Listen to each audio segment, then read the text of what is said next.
This is an example video for factoring a quadratic with leading coefficient greater than 1.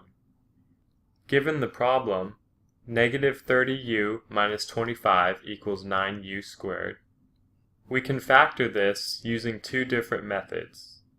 In the first method, when we factor this, the two factors will be two binomials in the form blank u plus m times blank u plus n.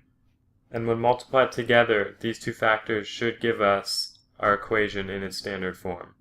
Let's start by trying to find what goes in the blanks. Blank u times blank u should give us 9u squared. So we'll put a 3 in the blank, since 3 times 3 equals 9. And 3u times 3u equals 9u squared. Now we need to find m and n. To find these, first we should multiply the factors out using the FOIL method, where we multiply the first term in the first expression by both terms in the second expression, and the second term in the first expression by both terms in the second expression. This gives us 9u squared plus 3un plus 3um plus mn.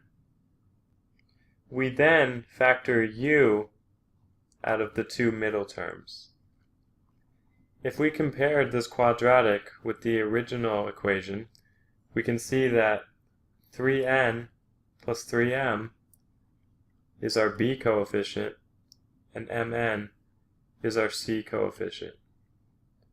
In other words, 3n plus 3m equals 30 and m times n equals 25.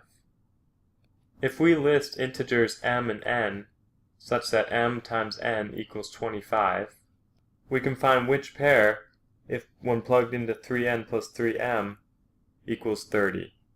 This pair will give us our true factors for the quadratic equation. Let's list the factors of 25. We'll start with m equals 1 and n equals 25. When we plug these into 3n plus 3m, we get 78, which does not equal 30. Next, we'll try m equals 5 and n equals 5.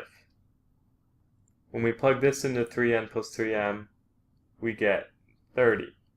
Now that we have found the values for m and n, we plug them back into our two factors. We can check that this is our answer by multiplying the terms out using the foiling method. And we can see that it does equal the standard form of our quadratic equation.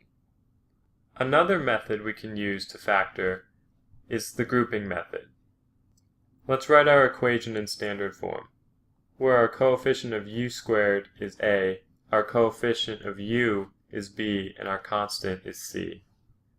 Next, we multiply a and c, and we see that it equals 225. Now, we want to find factors of 225 that when added together give us our b term, which is 30. Let's start by listing the factors of 225. We want to find which of these pairs, when added together, gives us our b value of 30. We can see that this is 15 and 15. We can use these factors to rewrite our original quadratic. Next, we can group the first two terms together and the last two terms together, and find greatest common factors for each of these groups. We can factor out a 3u from the first two terms, and a 5 from the second two terms. Now we can factor out 3u plus 5 from both terms remaining, which gives us 3u plus 5 times 3u plus 5. So regardless of which method you use, you should still get the same answer.